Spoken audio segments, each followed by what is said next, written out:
Welcome. I'm DeVaughn, and today I'm going to discuss chaos vehicles in Unreal Engine 5.4.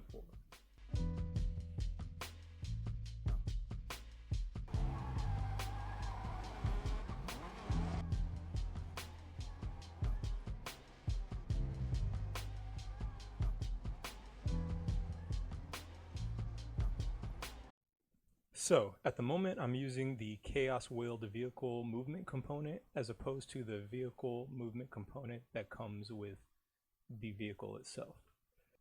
This will be good for using the brake wheel status node down the line when we want to detect whether or not the wheels are skidding or not.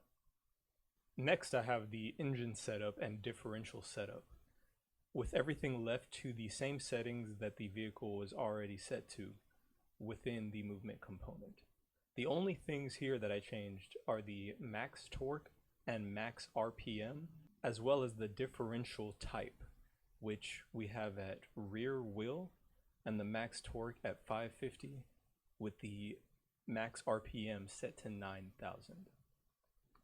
If we go to the wheel blueprints, the front wheel has the wheel radius, wheel width, and wheel mass all set to the standard settings that they were already set to when I downloaded the city sample vehicles. The cornering stiffness is set to 1000. The friction force multiplier is set to 1.8, and the side slip modifier is set to 0.5. Those were the parameters that I focused on when creating the drift. And then everything else, as far as if it's affected by brake, the slip threshold, skid threshold, I don't believe I changed those. I did also add the max wheel spin rotation, which is new to, I believe, Unreal Engine 5.3. And that simply allows you to maintain your momentum when the drift is taking place. If we head over to the rear wheel blueprint, I have the friction force multiplier set to 2.1 and the side slip modifier set to 0.6, with the affected by handbrake and affected by engine enabled. Now, in both, we have the lateral slip graph, and this is where things get interesting. I believe the x-axis represents the slip angle, and the y-axis representing the lateral force. As far as what that means specifically and how that impacts the performance and handling of the vehicle, I still have more to learn about that myself.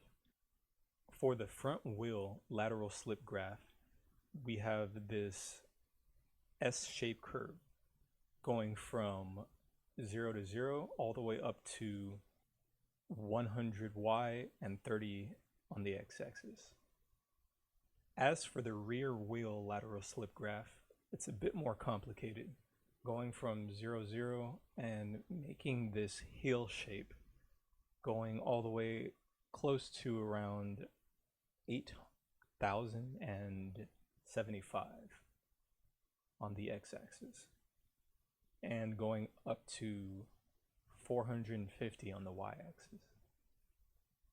Moving forward, I plan on tweaking all these parameters, including things like the center of mass, in order to achieve a look and feel closer to BeamNG or Assetto Corsa, which has more movement in the side-to-side sway of the vehicle, as well as having better handling while the vehicle is moving forward so that it's not slipping all over the place when you're drifting. If you like the video, please like, comment, and subscribe.